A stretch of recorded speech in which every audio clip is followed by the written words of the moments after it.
¿Cómo están, hermanos? Buenos días. Bienvenidos a nuestra sexta ya sesión de lo que estamos estudiando, hermanos, la teología sistemática, ¿verdad? Vamos a estudiar un tema muy hermoso, muy precioso, es acerca de la cristología. Es la cristología y vamos a hacer un pequeño resumen, como siempre, como cada mañana. Perdonen el ruido, pensé ganarle a mi vecino que trabaja al costado, pero me ganó, creo. Vamos a iniciar y este tema de la cristología, hermanos, es... Antes de iniciar vamos a orar, ¿sí? Vamos a dar una pequeña oración para que el Señor guíe este tiempo. Amado Dios, gracias te damos por este día, por tu bendición, Señor, por tu amor, mi amado Padre, por permitirnos un día más de vida, por permitirnos estudiar tu palabra, aprender más de ti, Señor, más de ti con Jesucristo. Permítenos, Padre, poder entender, Señor, todo lo que tiene para nosotros. Es amplio, es enorme, Señor. Ayúdanos, Padre, a entenderlo, a atesorar en nuestro corazón todo lo que vamos a aprender el día de hoy. Gracias te damos una vez más en el nombre de tu amado Hijo Cristo Jesús. Amén. Muy bien, hermanos. Vamos a hablar acerca de la teología, de la cristología. Y esto, hermanos, esta es un área de la teología sistemática. Y esta cristología es el personaje de Cristo, la misma palabra lo dice, ¿verdad? Vamos a ver algunas partes, hermanos, de su vida, de su divinidad, iniciando antes de la creación. ¿Sí? Jesús no vino al mundo cuando María dio a luz, ¿verdad? Cuando el ángel le dijo y todo, ahí no vino Jesús. Jesús es preexistente, Jesús está desde el inicio. Desde antes de la creación incluso, la Biblia nos dice en Apocalipsis 3 o 13:8 que Cristo es el cordero inmolado desde antes de la fundación del mundo.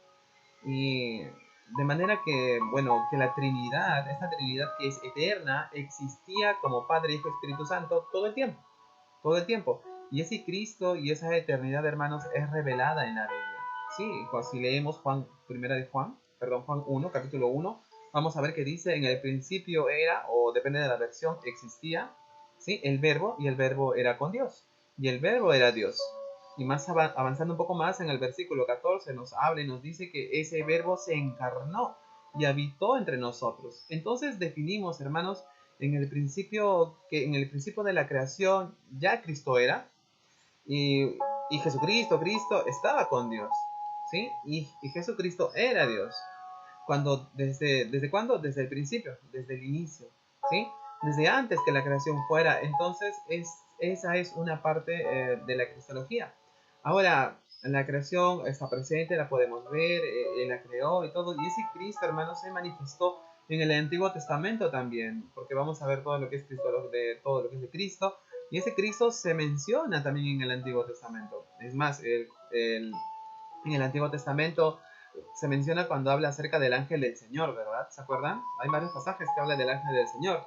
Y esto se refiere a Cristo. Pues tenemos uno, ¿se acuerdan?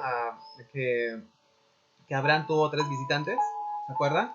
Ya, y uno de ellos, sin lugar a dudas, representaba a un personaje de la Trinidad, ¿sí?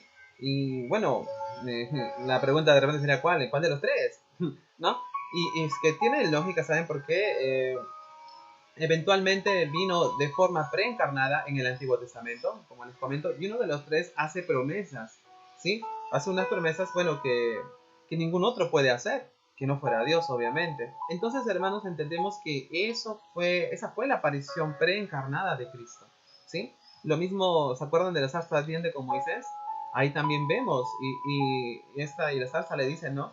Quítate las sandalias. Bueno, y le pregunta, ¿no? ¿Cuál es tu nombre? La zarza le dice, yo soy quien soy, ¿cierto? Y aquí dice en Éxodo 3, esa parte que vemos de la zarza, que el ángel del Señor se apareció a Moisés, dice. Y esa frase del ángel del Señor es una figura, hermanos. Es una figura bueno, que la gran mayoría de teólogos aceptan como una forma preencarnada de Jesús en el Antiguo Testamento. Por eso cuando Jesús habla, también se acuerdan, ya en el Nuevo Testamento, cuando Jesús está hablando con sus discípulos y con los judíos, les decía, no, antes de Abraham yo soy. Y eso, bueno, Jesús lo dijo y fue pues, los judíos se volvieron casi locos prácticamente. ¿Cómo? Pero si tú eres joven, ¿no? Tú no eres ni viejo, nada. Y bueno, vemos ahí que Jesús le dice que yo desde antes estoy, ¿sí? Y luego, y también, si se acuerdan, en Daniel, cuando los amigos de Daniel, perdón, fueron echados a este foso de fuego para quemarlos, había uno que estaba andando con él, eran 4 de Nabucodonosor, ¿verdad?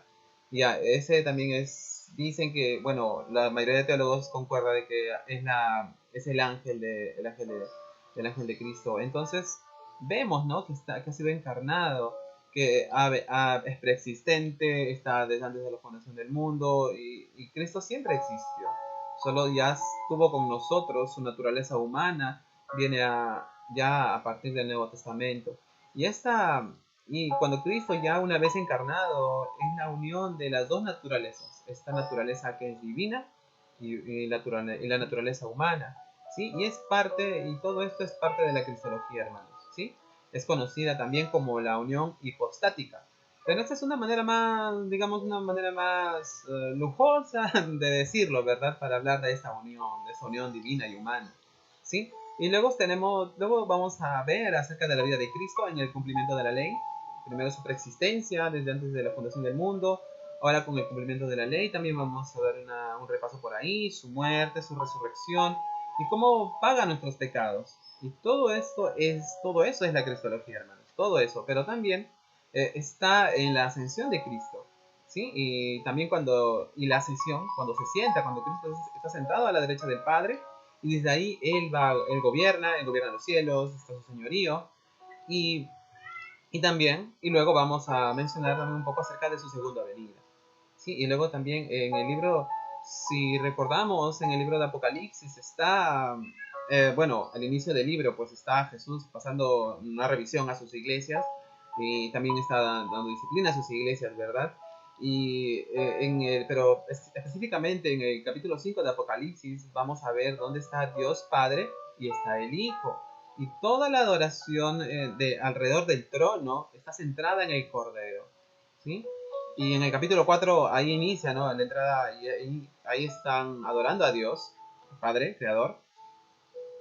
Esta parte, como les digo, de la preexistencia de Cristo, pues nadie la llega a comprender muy bien. Incluso, pues, veneran a María, ¿no? La religión católica venera a María como que, uy, sí, por traernos al Salvador, pero en realidad Cristo es preexistente y ya vino desde el Antiguo Testamento, Él ha visitado, ha estado en varias partes, se le menciona como les digo, desde antes de la fundación del mundo. Eso nos dice Apocalipsis, ¿verdad? Entonces, hermanos, vamos a leer, vamos a avanzar acerca de esta cristología, que es muy, muy importante para nosotros y poder entenderla, ¿sí? En el primero tenemos, en el punto número 1, es la preexistencia eterna del Hijo. Es un término que implica la eternidad del Hijo, el Hijo como una persona divina, como les dije, ha existido desde la creación del hombre, antes de la encarnación, se ha manifestado a los hombres, por regla general, en la persona del ángel del Señor, ¿verdad? El ángel del Señor, no olvidemos eso. ¿Y qué evidencias hay? Está en Miqueas 5.2, la palabra es salidas, haría alusión, dice, a sus apariciones como el ángel del Señor, pero hace mención clara de su eternidad. En Isaías 9.6, él no es el Padre, pero se comporta como un Padre para su pueblo. Las menciones aquí descritas hablan claramente de su deidad y su humanidad en la eternidad de su reinado. Evidencias en el Nuevo Testamento, Juan 1, aquí resalta la existencia eterna del Verbo. ¿Se acuerdan? Y esa parte de verbo también lo conocemos como logos, ¿sí? Y cuando tú mencionabas este verbo, estos judíos en el Nuevo Testamento entendían como logos, y ellos tenían la idea de esa fuerza que creó todo, ¿sí? Cuando leían esto o veían esto del verbo, se hizo carne, entonces ellos entienden que esta fuerza es la fuerza, ese verbo, ese logos, es la fuerza que ha creado todo. Ellos lo entienden así, lo entendían así en aquel momento. Entonces, acá sigamos leyendo, dice, esa existencia eterna del verbo dado a conocer como el Señor. Y en el versículo 3 nos habla claramente que Jesús fue el agente de Dios, el Padre, que participó en la creación de todas las cosas en el universo, por lo cual este no pudo haber sido creado. Juan 8:58 nos dice, también se hace mención de la preexistencia del Hijo. Él fue antes de Abraham. ¿Se acuerdan que les comenté? Que hablaba con los judíos y dice, antes de Abraham yo soy, le dice. Y ese yo soy es el mismo yo soy que usa cuando habla con Moisés, ¿verdad? Cuando Moisés le pregunta, ¿quién diré que tú eres? Yo soy el que soy, le dice. Y Jesús vuelve a decirlo aquí, era el mismo que hablaba a Moisés, es el mismo que Jesús dice en el Nuevo Testamento, les dice a los judíos, antes de Abraham yo soy. Vemos como punto 3 en Filipenses 2.6, la palabra siendo habla también de su existencia eterna. ¿sí? Y Colosenses 1.7 nos dice nuevamente una indicación de su preexistencia. Hebreos 1, del 1 al 3, dice: Dios habla a través de su Hijo, el cual posee todos los atributos de la divinidad. Uno de ellos es la preexistencia, que es mostrada en el verso 8. Hay varios textos que nos acompañan. Juan, y Juan principalmente nos acompaña hablando de todo eso. ¿Por qué? Porque en aquel tiempo, en ese tiempo cuando se escribió el libro, Juan escribió esto porque habían ya muchas corrientes que hablaban de que Jesús solamente era un alma, y Juan escribe este libro, inspirado por el Espíritu Santo, para dejar en claro que Jesús se encarnó, que lo pudieron tocar incluso, lo menciona. Por eso este libro de Juan comienza con eso, a pesar de los demás evangelios empiezan, ¿no?, con María, con el ángel que les dice, que les avisa. Juan hace mención de Jesús igual, pero él se va más atrás todavía. Más atrás, ¿se dan cuenta? Porque en ese tiempo, como les digo, ya estaban yendo corrientes diferentes, corrientes distintas, que estaban empujando a las personas a no creer, a desviarse de la preexistencia de Jesús. Por eso Juan hace esta aclaración, hace este libro, inspirado por el Espíritu Santo, obviamente. Miren, la letra C dice: evidencias de sus obras. En la creación, en la preservación de la creación, él cuida su creación. En la historia de Israel, él perdona pecados, levanta a los muertos. Lo hemos visto en el Evangelio, hermanos. Todo el tiempo está esta parte que Jesús levanta muertos. Nadie más lo hacía. Jesús nada más tiene ese poder. Él dice algo y hacen que esté muerto, hermanos. Si él menciona el nombre de un muerto, ese muerto va a levantar su cabeza porque Jesús lo está llamando. Él es el creador. Y el que juzga, y dice: él envía al Espíritu Santo. La letra D dice: manifestaciones como el ángel del Señor. En Génesis lo podemos ver, en especial en el verso 13, donde Agar reconoce al ángel del Señor con Dios mismo. Luego le aparece en Génesis 21:17. En Génesis 22 aparece aquí deteniendo a Abraham. No sé si se acordarán ese pasaje. En Génesis 28:12 el Señor se le aparece aquí en sueños, mostrándole lo que iba a suceder. Luego en el capítulo 31 le muestra el ángel del Señor, que quien le habló era él. En Éxodo 3 el ángel del Señor se aparece a Moisés y se da a conocer como el Señor.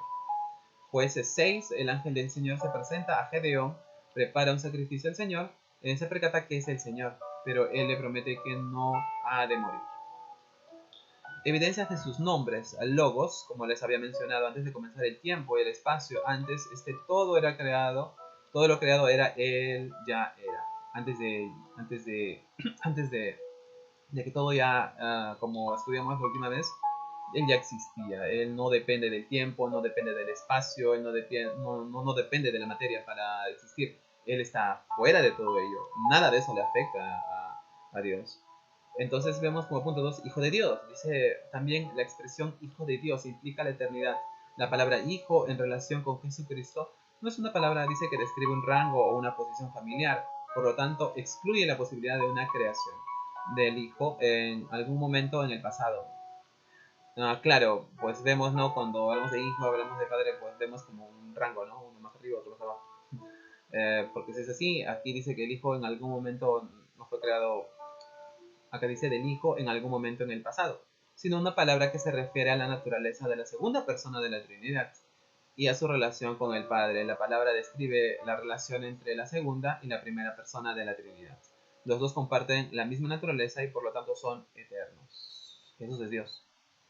Pero los judíos no comprendían muy bien eso, y ese era un problema en aquel tiempo, porque por eso lo querían matar, porque Jesús se ponía igual a Dios. Porque dicen: no, ¿me has visto a mí? Has visto al Padre. Y todos se jalaban de los pelos, me imagino es que no entendían bien, querían entender de una manera distinta a lo que Jesús les decía. Miren, acá dice Jehová. Juan cita a Isaías capítulo 6, Juan dice que Isaías vio su gloria y se refiere a Jesucristo. Isaías 6:10 dice que es, sin embargo, un versículo que se refiere claramente a Jehová. Acá vemos a Adonai, y hasta aquí quiero hacer un punto pequeño. Hermanos, cuando compartamos la Biblia, y a mí se me han acercado varias personas, cuando se han acercado a las células, así, algunas personas que no conocen mucho la palabra de Dios, ellos se confunden. Piensan que Jehová es uno, Cristo es otro, Jesucristo es otro, y en realidad son nombres que se les ponen, nombres que la palabra de Dios menciona. Y ellos se vuelven locos porque dicen: allá hay más dioses, hay más. Uno es Jehová, otro es Me dejo entender y pues en realidad son nombres que se les pone en la palabra de Dios, pero es la misma persona todo el tiempo. Miren aquí, Jehová dice, Juan cita a Isaías capítulo 6, Juan dice que Isaías vio su gloria y se refiere a Jesucristo. Es sin embargo un versículo que se refiere claramente a Jehová. Adonai dice aquí, Jesucristo cita el Salmo 110.1 y lo explica a sí mismo en el Antiguo Testamento, para la palabra Señor, que es Adonai, uno de los nombres de Dios. La naturaleza divina de Cristo. Vamos a ver sus atributos. Hay varios atributos. Miren aquí la omnipotencia. El Señor tiene toda su autoridad, por eso vemos que puede ejercer control sobre el mundo físico y sobre todo sobre el mundo espiritual. Hermanos, Jesús en el Nuevo Testamento da muestra que Él controla todo. Él cura enfermedades. ¿Se acuerdan del endemoniado gadareno? Tiene control en lo espiritual. ¿Se acuerdan en la balsa? Cuando está y comienza la tormenta, pero Jesús está durmiendo en la barca. ¿Sí? Y Jesús se levanta y calma el viento. Jesús tiene poder en la naturaleza, en el mundo espiritual. Y vemos también cuando Jesús resucita al hijo de la viuda, por ejemplo, a Lázaro. Vemos que Jesús ni siquiera tiene que hacer conjuros. Jesús solamente da la orden. Da simplemente la orden y va a suceder. ¿Por qué? Porque Él tiene el control sobre todo. Mundo físico, mundo espiritual, sobre la muerte. Y eso lo vieron todos, hermanos. ¿Puedes creerlo? Qué tal bendición en aquel tiempo, ¿no? Tenemos aquí la omnisciencia. Los siguientes versos muestran que es anticipado, total conocimiento de las cosas. Sabe tus pensamientos. También lo vemos en el Nuevo Testamento, destruyendo todo lo que ellos pensaban así en su mente, ¿no? Acerca de Jesús. Y Jesús diciéndole lo que ellos decían. Ellos asombrados. Y ni aún así creían ellos. Es lo que me asombra más todavía. También tenemos su omnipresencia. Aunque Él ascendería, Cristo posee de igual forma dice que su Padre la capacidad de estar en todo lugar. Todo lugar está Él. La autoexistencia. Juan 1.4, 14.6, Él tiene vida en sí mismo y de Él procede la vida. Él la da. Por eso que cuando Él dice, levántate, a cualquier muerto se va a levantar, porque Él la creó. Verdad, dice aquí el quinto punto, el Señor siendo Dios es verdadero en esencia y Él no se halla mentira. Inmutabilidad, acá nos dice Hebreos 13.8, aquí vemos la inmutabilidad de Dios, la divinidad dice que no padece de cambios como el hombre. La adoración que recibe, los ángeles le adoran, los hombres le adoran, Jesús nunca rechazó la adoración, sin embargo Pedro sí lo hizo y los ángeles también. Vamos a seguir leyendo, dice aquí, todos los seres vivos le adoran. Filipenses 2.10, en este verso se menciona Isaías 45.23, donde todos adoran al Señor. Ahora vamos a ver un poco de su naturaleza humana de Cristo. Miren, la doctrina de su verdadera humanidad tiene la misma importancia que la doctrina de su divinidad. Jesucristo tenía que ser hombre para poder representar a la humanidad caída. ¿Sí? Jesucristo no era hombre verdadero, entonces su muerte en la cruz era un engaño. Tenía que poseer una naturaleza humana verdadera para poder morir por la humanidad. Jesucristo al mismo tiempo no estaba bajo efectos de la caída del hombre. Su naturaleza humana era sin pecado. Por eso mismo Él podía pagar el precio. El precio de tu culpa y mi culpa en la cruz. No podía ir nadie más, por más bonito que haya sido. Entonces vemos aquí que poseía un cuerpo humano, nacido de mujer. Eso dice Gálatas 4.4. La facultad de crecimiento físico, Él crecía como cualquier humano. Su humanidad era vista de un aspecto de poder tocarlo y verlo. Se hizo en carne. Era igual que nosotros, pero sin pecado. Poseía también una parte inmaterial. La letra C dice, está sujeto a limitaciones humanas. Estaba sujeto a limitaciones humanas. Él tenía hambre, él tenía sed, él estaba cansado, él lloraba, fue tentado, tenía capacidad de morir. Recuerden que todo esto el Señor lo sintió, lo vivió. Y si en algún momento de repente pensamos, ¿no?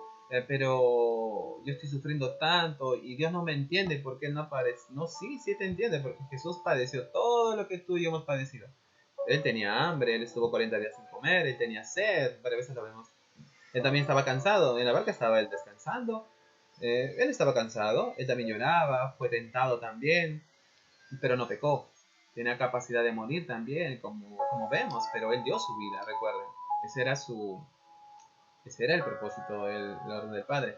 La encarnación de Cristo, dice, es aquel acto divino mediante el cual la segunda persona de la Trinidad nació como un hombre. tomando la naturaleza, la carne y la forma humana. Con ellos vemos en las escrituras expresiones que denotan su humanidad. Está en Juan 1:14, 3:3, en Romanos, en Gálatas y en Timoteo. Ahí vemos más de la encarnación de Cristo. Miren la letra que nos menciona, los cambios de posición y estado en el momento de la encarnación. Las limitaciones que Cristo tuvo como hombre fueron temporarias. Cuando resucitó, lo hizo con un cuerpo glorioso y omnipotente, y permanecerá por toda la eternidad en su condición de hombre perfecto en cuerpo y alma. Cuando el Hijo se encarnó, no cambió su personalidad divina. No dejó de ser Dios cuando se hizo hombre, pero tampoco dejó de ser hombre cuando volvió al cielo y reasumió allí su posición gloriosa. Cambió de lugar, cambió de posiciones, cambió con respecto a la manifestación de su gloria, cambió de estado.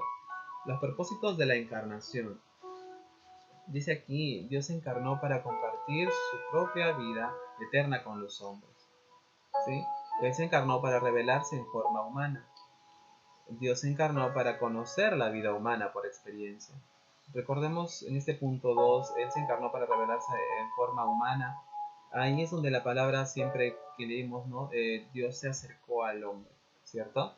Y Él no estuvo, Dios no estuvo en el cielo, ya te está llamándote con una voz, no. Él se hizo hombre, o sea, estuvo a tu misma altura, está a nuestra misma altura, perdón, a nuestra misma forma, de modo que no podemos decir, no, yo sufro más que él no lo sabe, ¿no? Sí, sí lo sabe. Él estuvo, incluso él sufrió más que no todos nosotros.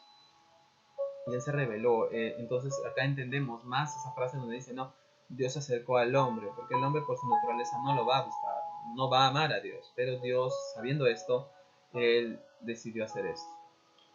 Entonces el punto 3 dice aquí, Dios se encarnó para conocer la vida humana por experiencia. No le podemos decir que Él no lo sabe, porque tú eres Dios. No, sí lo sabe. Él lo pasó, y pasó cosas peores incluso. Dios se encarnó para revelar en sí mismo la humanidad ideal, a donde nosotros apuntamos, ¿verdad? Dios se encarnó para poder morir por los pecados, por los pecadores y salvarlos. Ahora, acá vemos un quinto punto, que es el nacimiento virginal. Miren, el nacimiento virginal, su concepción es milagrosa. Es aquel acto por el medio el cual Jesucristo fue concebido por el poder del Espíritu Santo en el vientre de la Virgen María. Y de esta manera la segunda persona del Dios Trino se unió eternamente con una genuina naturaleza humana, incluyendo un cuerpo humano. ¿Sí? Y aquí hasta este punto es donde, bueno, como María, pues, ¿no? Tiene en su vientre el Hijo de Dios, veneran a María. Esto vamos a ver, incluso hay un grupo, lo que vamos a estudiar este miércoles que viene, vamos a estudiar un poco de eso, vamos a ver cómo por primera vez en el Nuevo Testamento quieren venerar a María como a un ser especial. Sí, pero la misma palabra de Dios desbarata esto, Jesús mismo lo menciona. Vamos a ver eso más adelante, pero el miércoles. Acá vamos a seguir leyendo nosotros. Dice, Cristo no tuvo ningún padre humano. Es uno de los milagros más grandes de toda la historia. Sin embargo, las escrituras, nos dice aquí, proclaman clara y autoritativamente que la encarnación se llevó a cabo por actividad del Espíritu Santo en el vientre de la Virgen María. Cristo nació antes que su madre hubiera conocido sexualmente y a cualquier hombre, habiendo sido concebido por el Espíritu Santo. El nacimiento virginal es una esperanza central de las escrituras, explicando cómo Dios llegó, dice aquí, a ser hombre, teniendo que ser creído y enseñado por cada verdadero maestro de la palabra de Dios. Y aquí hay una profecía que se cumplió, miren, se cumplió la profecía 7:14. En este versículo dice, hay que muchos usan para negar el nacimiento original de Cristo, porque la palabra que se usa aquí y se traduce virgen, almat, significa, si no me equivoco, significa joven en edad de casarse, mujer soltera. Pero Mateo, al citar este versículo en el capítulo 1, 23, no traduce joven, sino virgen. O sea, Partenos. Claro, Partenos es virgen tanto como para él y para ella. ¿Sí? Dando, dice, legitimidad a la idea de que Isaías quiso decir virgen y no virgen soltera. El nacimiento profetizado sería una señal de proporciones cósmicas, nos menciona Isaías 7. Y la Septuaginta, que es la traducción del Antiguo Testamento al griego, realizada a mediados del siglo II a.C., usa la misma palabra que usa Mateo, paternos, ¿sí? Y aquí vamos a ver un poco de la unión hipostática. Esto viene a ser el hecho de que Jesucristo era 100% divino y 100% humano, siendo estas dos naturalezas inconfundibles, inmutables e inseparables. Inconfundibles, bueno, no están mezcladas, no son la misma cosa. Inmutables, no cambian, lo divino no pasa a ser humano y lo humano no pasa a ser divino. Inseparables, desde que se unieron ambas naturalezas cuando Jesucristo fue engendrado en el seno de María, han seguido unidas y estarán unidas por toda la eternidad. Dice aquí, veamos una definición. La unión de carácter hipostático es la unión de naturalezas que en sí mismas son independientes y distintas. La expresión unión hipostática le corresponde a la teología ya solo es aplicable a Cristo, en quien como ningún otro se unen dos naturalezas distintas y disímiles. Recuerden que estamos hablando aquí de su unión divina y humana, ¿verdad? Dice, nuestro Señor posee una naturaleza divina completa y una naturaleza humana completa. A Cristo se le puede llamar la persona de Dios, hombre. Cuando Cristo llegó a ser hombre, dos naturalezas, aunque distintas, fueron unidas en una persona y expresan a una persona. La unión de Cristo con la naturaleza humana en la encarnación no cambió su naturaleza divina, dice aquí, pero Él se unió a una naturaleza humana, añadiéndola a la divina. Esta unión hipostática es la realidad permanente en su persona. Es quizás un poco difícil de entenderlo, ¿verdad? Como que juntas dos, pero no se mezclan. es, es Dios. Dice aquí la impecabilidad de Cristo, la perfección de Dios, incluido previamente bajo sus demás atributos, es la santidad. La santidad es aquella cual esencia de la naturaleza de Dios, por la cual Él mantiene su propia excelencia moral. Aborrece el pecado, ¿sí? Demanda pureza a sus criaturas mortales. Cuando Cristo llegó a ser hombre, continuó poseyendo todos los atributos de la divinidad, incluyendo la santidad. Su santidad se hizo posible que Él no pecara o habría cesado de ser Dios.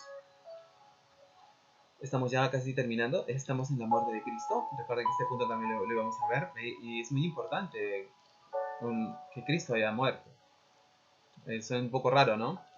Pero es importante porque es uno de los temas del Antiguo Testamento. Daniel 9:26 nos habla y dice, además también es visto en varias figuras y símbolos como el Cordero de la Pascua, los sacrificios en el tabernáculo, Abraham sacrificando a Isaac. Esto nos hace, hermanos, en el Antiguo Testamento se hablaba ya de lo que iba a ser Cristo y nos da como pequeñas sombras de lo que iba a pasar.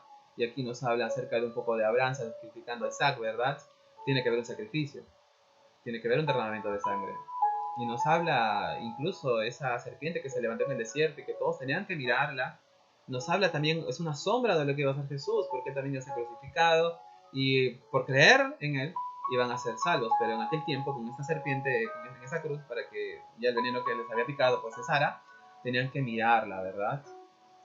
Entonces, en el Antiguo Testamento vemos varios, hermanos, varias sombras de lo que iba a pasar con Jesús, de lo que iba a ser Jesús, y los sacrificios en el tabernáculo, aunque cada uno llevaba cada uno, ¿no? Una paloma, dependiendo, ¿no? Una paloma, un becerro, uno llevaba un carnero, pero eso alcanzaba para uno nomás, no alcanzaba para todos.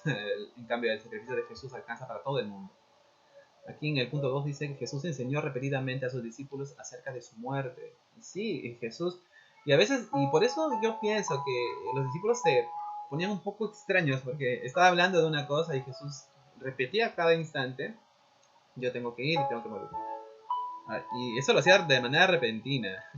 Y los discípulos que habrán pensado, no, hermano, me pongo a pensar, ¿no? Pero para eso vino, eso iba a pasar, y lo sabían. La necesidad de la muerte de Cristo. Miren, Jesús declaró que tenía que morir y que su muerte sería voluntaria. Nadie le quitó la vida. No es que él perdió, no es que el enemigo ganó. No. Esto iba a pasar así, sí o sí. Pero también dice en la palabra de Dios, hay de aquel que le entregó, ¿verdad? Aunque ya sabía el Señor, pero hay de aquel. Hay de aquel. Dice punto 2, razones bíblicas en cuanto a la necesidad de su muerte. Primero, debía morir para cumplir con los propósitos eternos de Dios, Padre. Debía morir para obedecer la voluntad de Dios. Jesús siempre estaba ahí movido por el Padre. El Padre le indicaba y lo hacía. Nada fue voluntad de Jesús. Debía de morir para que se cumplieran las profecías, sí. Debía morir para compartir su vida eterna con los pecadores. El significado de la muerte de Cristo. Aquí vemos algo importante, hermanos. El significado no es gracia, ¿sí? Aquí vemos el significado de la reconciliación. Y también vemos que dice la muerte de Cristo, el significado de la propiciación. Y la propiciación, recuerden que es el apaciguamiento, es la desviación de la ira de Dios por medio de un sacrificio adecuado. que era lo que se hacía antes, ¿se acuerdan? Las palomas llevaban al templo para perdonar pecados, pero esta propiciación que fue Jesús mismo era para aplacar la ira de Dios por medio de un sacrificio adecuado, un sacrificio perfecto que era Jesús. Vemos aquí la muerte de Cristo significa sacrificio, la muerte de Cristo significó un acto judicial, la muerte de Cristo significó sustitución, nosotros, Él en vez de nosotros, la muerte de Cristo significó redención y la muerte de Cristo significó gloria. La resurrección, ya casi como último punto, dice, la muerte no lo pudo retener, resucitó victoriosamente al tercer día, y entonces llegó a ser las primicias de los que durmieron. Primera de Corintios 15:20, miren lo que nos dice. Mas ahora Cristo ha resucitado de los muertos, primicias de los que duermen es hecho. Por cuanto la muerte entró por un hombre, también por un hombre la resurrección de los muertos. Así como en Adán todos mueren, también en Cristo todos serán vivificados. Dice aquí más adelante, todos serán vivificados. Dice aquí 1 Corintios 15:22, esta doctrina es tan importante que si este evento no hubiese ocurrido, si Jesús no hubiera resucitado, por eso que en aquel tiempo mandaron soldados, ¿verdad? Para que vieran, para que estén ahí de testigos, para que estropearan prácticamente, para que digan, no, no, ellos se llevaron su cuerpo y todo para que sea una mentira, pero era muy importante la resurrección, tanto que, bueno, la fe y la predicación del creyente sería en vano si es que Jesús no hubiera resucitado, nuestra fe sería en vano, sería una mentira. Letra B, continuaremos muertos en nuestros delitos y pecados, que eso es lo peor, creo yo.